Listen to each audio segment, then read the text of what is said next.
Hello, and welcome to Grandview's Growing with Language workshop, where we will focus on talking. Specifically, the major focus of today's session is helping your child build their communication skills so they can use longer sentences and improve their use of grammar. We will talk about what kind of sentence length and grammar we expect a child to use at different ages. We will discuss why sentence length and use of grammar matters, and how to step it up and work on these goals within your daily routines, while playing, and with books. This workshop is designed for children who are currently independently combining at least 3 words to make a sentence. For example, saying things like, "Mommy, help me. Train goes so fast." "No, that's my car."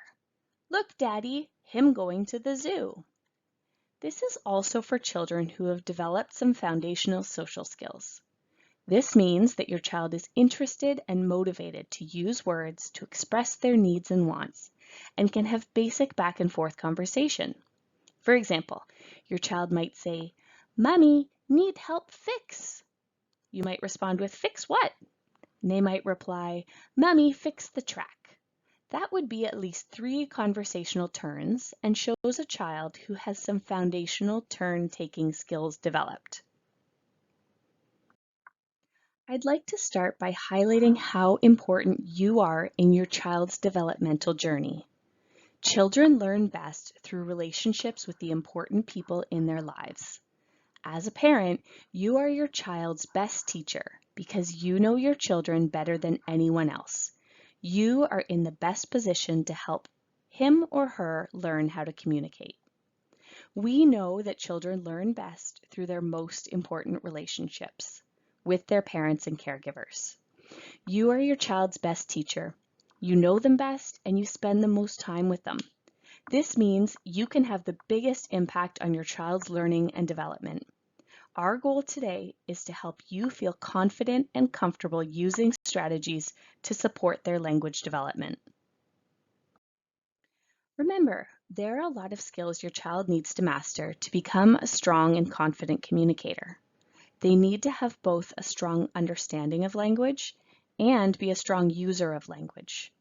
To have good expressive language or talking skills, children need to have a strong vocabulary. They need to be able to create sentences, and they have to be good at narrative language or storytelling. Today, our focus is on helping your child create grammatical and more complex sentences, which is an aspect of talking. Let's start with a few general strategies to help support your child's communication skills. Being face-to-face with your child is super important, no matter their age. Making sure they can see you, your eyes, and mouth really helps them tune into and learn about what you are saying. Another helpful tip is to follow your child's lead. Often as adults, we have a tendency to try and lead our child's play or help them complete a task correctly. Sometimes we can learn the most about our child when we take a step back, observe what they're interested in, and join in on their level. For example, maybe your child wants to point at pictures in a book rather than listen to the words and turn the pages. That's okay. This is a great opportunity for you to point at pictures with them, label what you see, and talk about the picture in general. A really important thing to remember is that if your child is interested, engaged, and having fun, they're learning. If you're working really hard to teach and drag them back into the activity, they probably aren't taking in as much as they would if they were truly enjoying themselves. It's also helpful to pause in your interactions with your child to give them the space and opportunity to fill in the blank.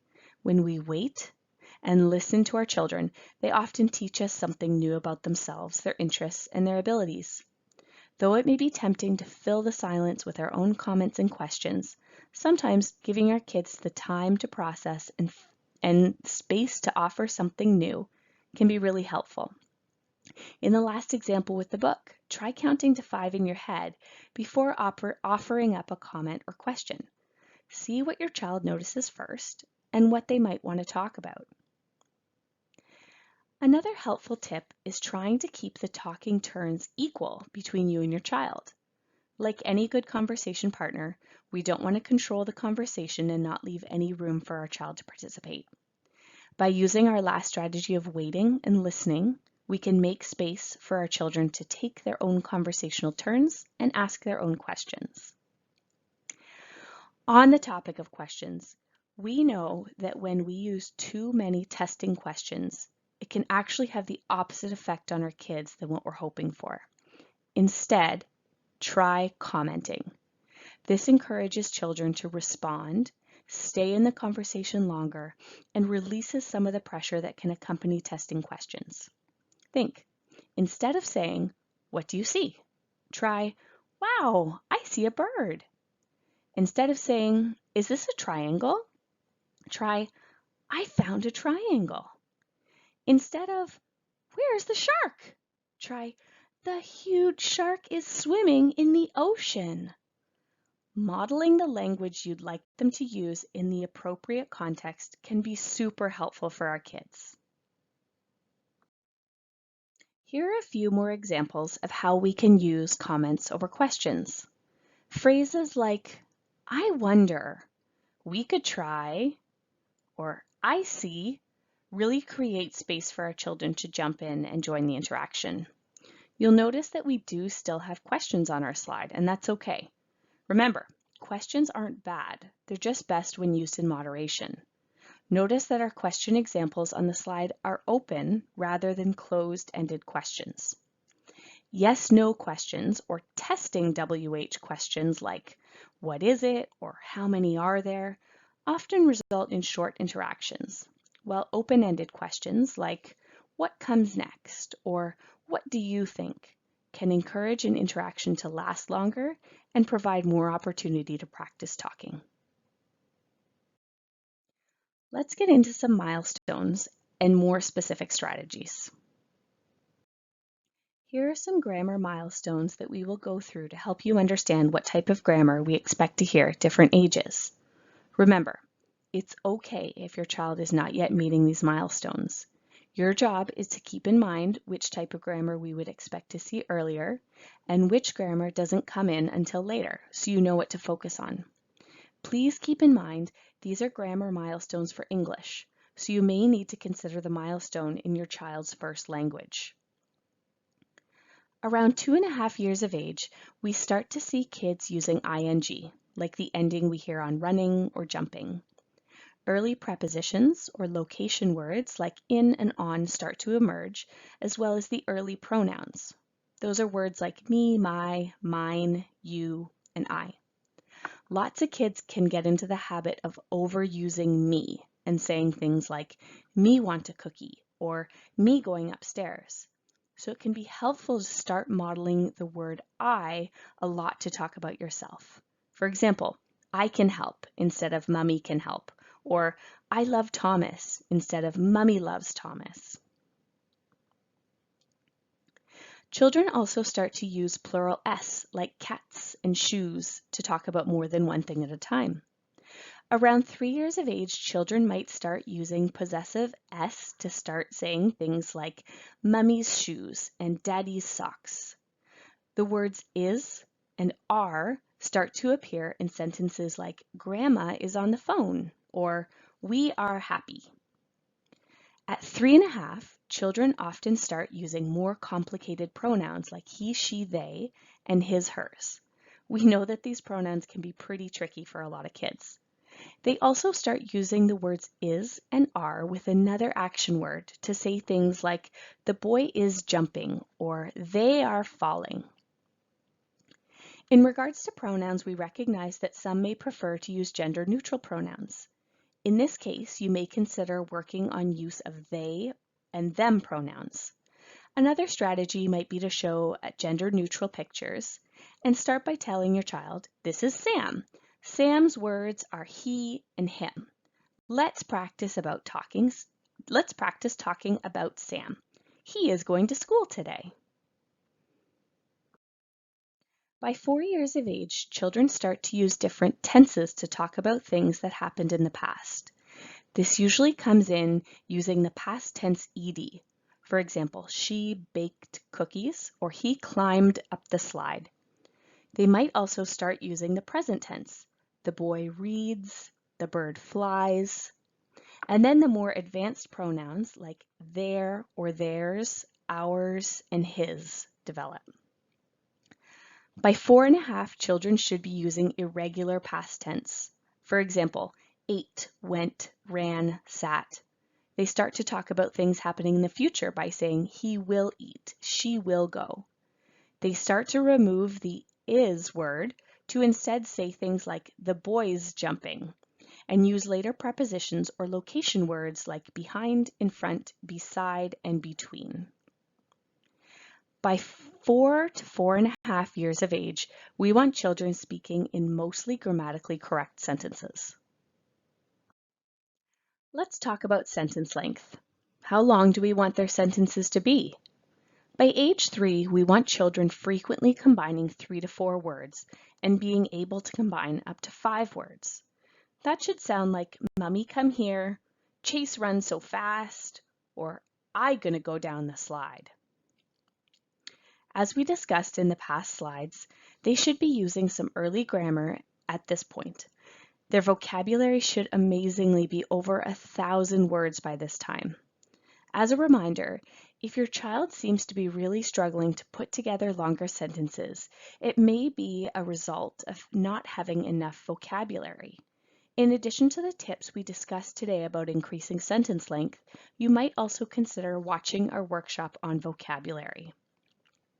By 4 years of age, children should be using full sentences with adult-like grammar, telling stories with a beginning, middle, and end about events that are important and memorable to them, and talking to solve problems. That might sound like, the train needs to go over the water, so I'm going to build a bridge. So, why are we concerned about their sentence length and use of grammar?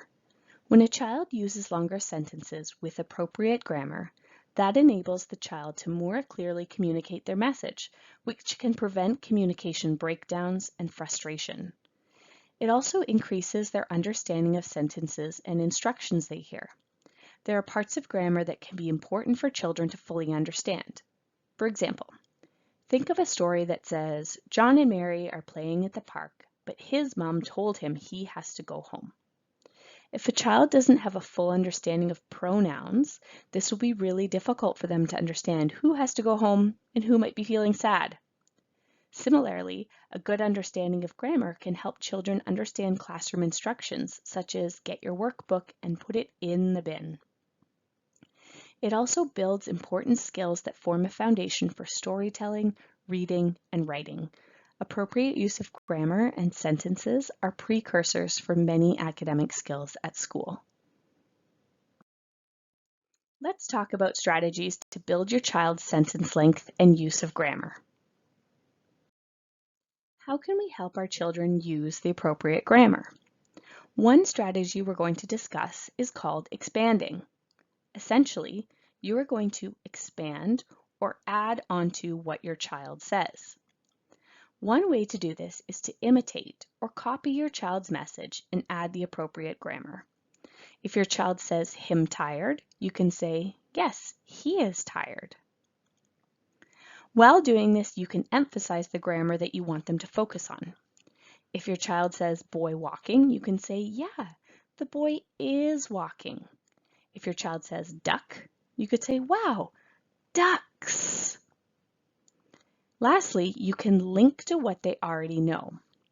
You might say, yesterday he jumped in the pool. If your child understands the word yesterday, that can be used to teach past tense ed. Another example might be, here's one car. Oh, now here are two. Two cars. We're linking the word two with the plural s.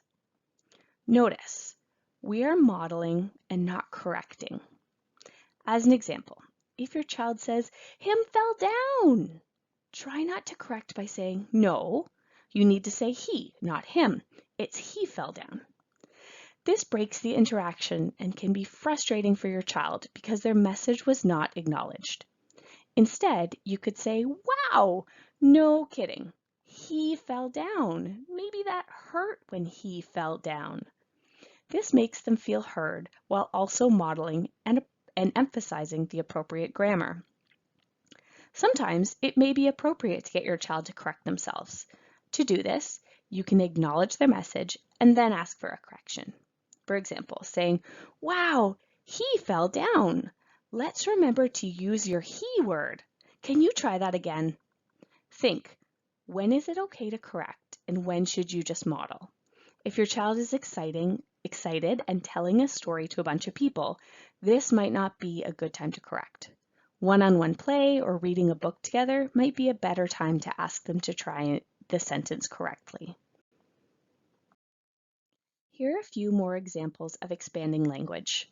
If your child said mummy hat, you can say mummy's hat.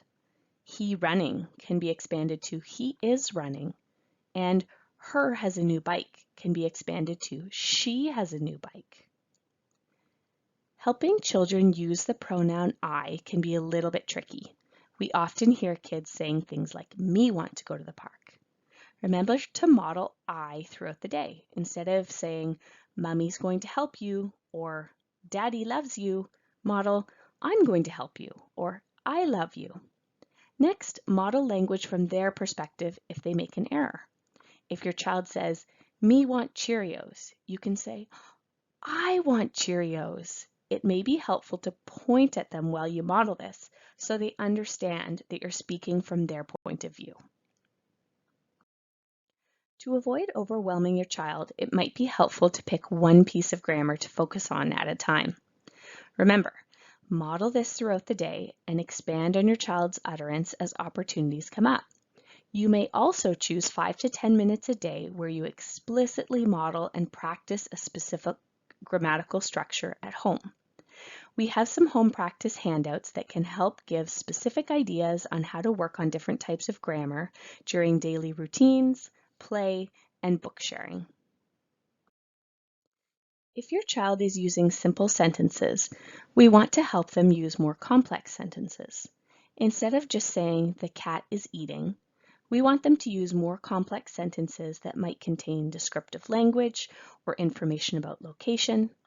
We hope they might start combining different phrases within a sentence and saying something like, "The cat is eating and the boy is watching." As we can see in the examples on the slide, you make sentences more complex by adding extra information. So let's look at some ways that you can do that. To help make your child's sentences more complex, you can add vocabulary. If your child says the boy is running, you could add new vocabulary by saying, "Yes, the young boy is running quickly." We can make their sentences more complex by adding a phrase. For example, "The boy is running on the sidewalk." We can help children start to use conjunctions or joining words like and, but, or because.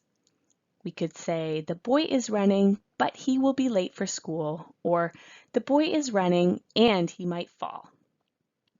We can also help your child to use different clauses. Basically, we're continuing to make their sentences more complex by saying things like, "The boy who's wearing a baseball cap is running." Let's practice. Here we have a girl picking a flower and she says, "I got flour." Pause this video and think of 2 to 3 ways you could expand the utterance. Obviously, there are quite a few options of what you could say, including, "I got a beautiful flower," "I reached the flower that's way up high," or "I picked a yellow flower." Now that we've learned some strategies on how to help your child develop their grammatical skills and make their sentences longer, when are we going to practice this? I want you to be able to work these strategies into your daily routines like bath time, bedtime, or going to the park. Research has shown that the more parents talk with their children, the more words the child learns. Can you think of opportunities to model grammar and longer sentences during bath time? I encourage you to pause this video and write down some examples of how you could support your child's use of grammar or help them use more complex sentences during bath time. Once you've thought of some ideas, continue with the video to hear some examples. You could work on I versus you by talking about what's happening. I am pouring, you are splashing, I'm turning on the water, you have a rubber duck. You can work on is and are by modeling the water is hot or the water is cold. The bubbles are big, your toys are all wet, the shampoo is slippery. You can work on location words. The whale is under the water. The boat is floating on top of the water. The letter is on the wall. Using your child and their siblings or parent, we can model the pronouns his, hers, your, or my. His pajamas, her socks, your shoes, my shirt, etc. Let's talk about play. Play is often talked about as if it were a relief from serious learning. But for children, play is serious learning. Play is really the work of childhood. Play is how your child learns and grows in all areas of development, including communication, motor skills, social skills, and even some life lessons. Children love to play and need to play, and they learn best when the play is fun and they're interacting with others. Look for toys that appeal to your child's interests and imagination. We have to keep it fun. We want toys that encourage interaction between you and your child. Sometimes technology or toys with lots of buttons or sounds can limit back and forth interaction. Select toys that allow you to highlight new vocabulary and grammar. We also love toys that provide an opportunity to repeat words. For example, maybe you're playing with Mr. Potato Head and they have to practice saying, I need the for every body part to work on using the word I. Maybe you're doing a scavenger hunt where they have to tell you where they found each piece of the puzzle. Maybe you're playing with bubbles and each time they have to increase their sentence length by telling you where to blow the bubbles. Blow them on the couch, blow them high in the air.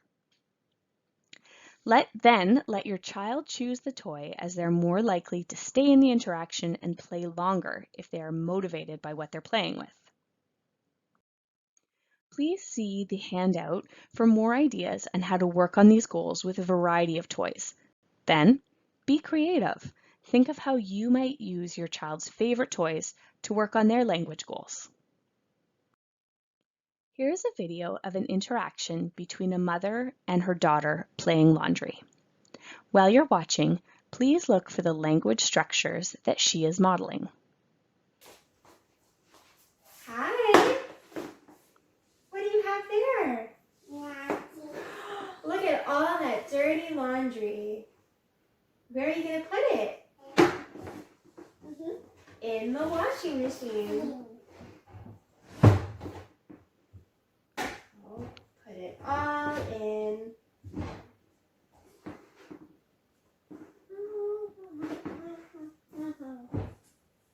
You forgot one. My outfit? Yeah, the outfit. And what do you need to add first before we turn the machine on?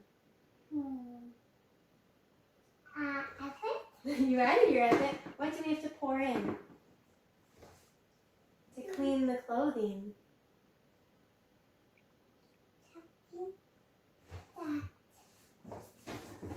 Yeah. We need detergent. All right, here, come help me pour. Pour. Good, good, good. All right. We're just pretending. That's why. Don't put it down. Close the lid. Okay, turn the machine on. Oh, let's make it go round. Ready?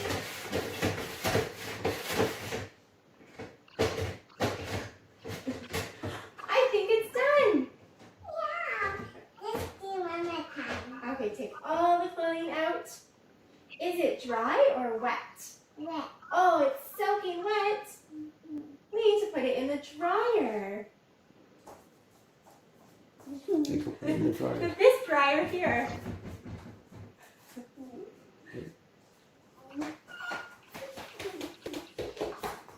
Where should we put the wet clothing?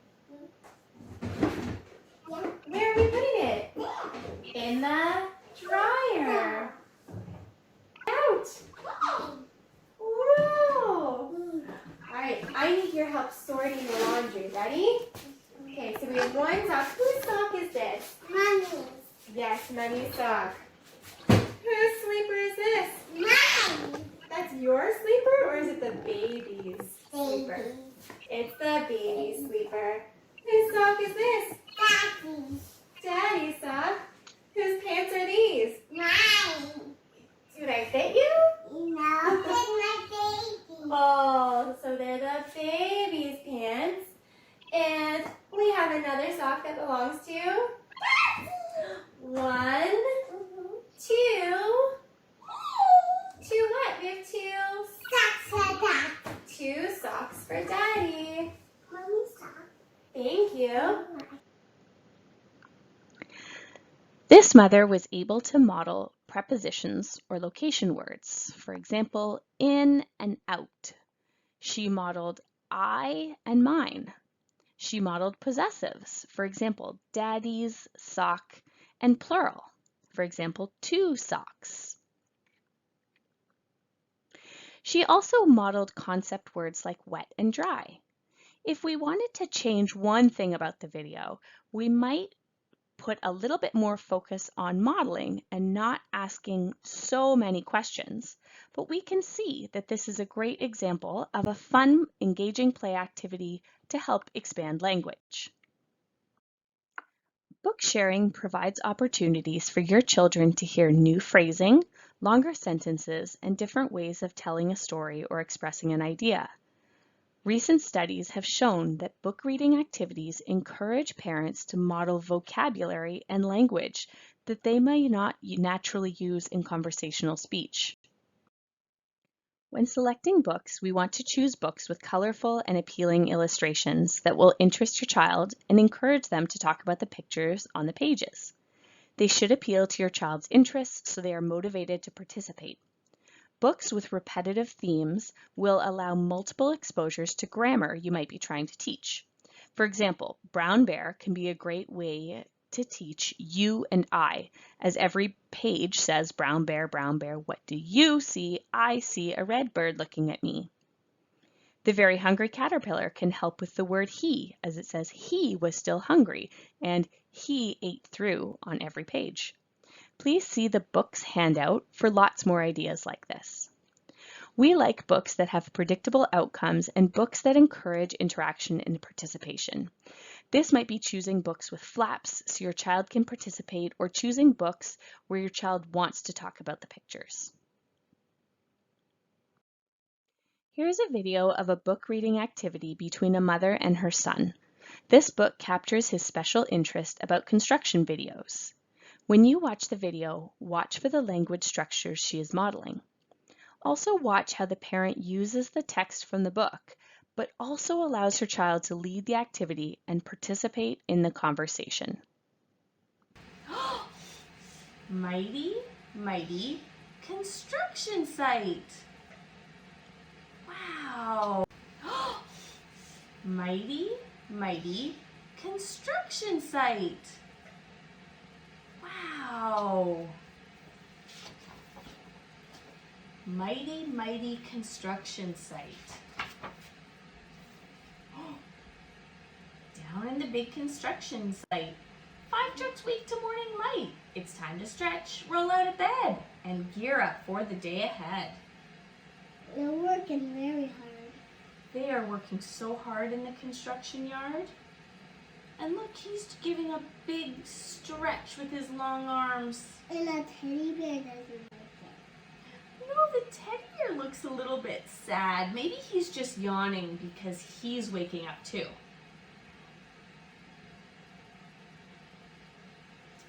See, they wipe their faces, greet the sun, load up, fuel up, rev up, run. Yeah, rev up, run.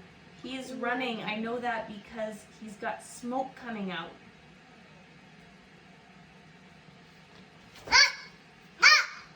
They're eager to get things underway.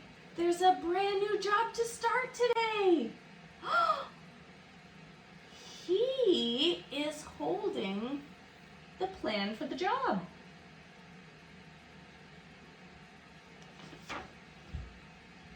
The plans unrolled. They stare in awe. The biggest thing they ever saw. What are they building? A building. A giant building. A massive building so immense this giant job will be intense. It's a lot for them to do. Too much for just a 5-truck crew. I want to do the one that the forward. We want to look for the page with the bulldozer. Yeah. Okay, let's see if we can find the bulldozer. I want the mine. Yeah, these are the mighty trucks. There is not a bulldozer here. There he is. This parent is expanding his sentences by making them longer. She's helping him make his sentences more complex by adding because and connecting another phrase. There's also a lot of modeling of the pronoun he. There's modeling of new vocabulary and descriptive language. For example, the word giant. You can see how the mom pauses throughout the reading to give him a chance to comment or talk about what he's interested in. The mom uses the text, but also turns the book into a conversation and keeps his interest by following his lead when he wants to find the bulldozer. We would encourage you to refer to the home practice handouts for books, routines, and play. Regardless of your specific goal or area of learning, please remember to have fun. This is the most important. If your child is enjoying the interaction and activity, he or she will be ready for learning. Go with the flow based on the situation. Look for natural opportunities to highlight and model new language during play, reading, and your daily routines. Connect the new target to your child's interest. Don't overdo it. Balance talk about goals and new ideas with enjoying the rest of your activity. Make more comments and ask fewer questions. Think, teach rather than test. Thank you so much for watching.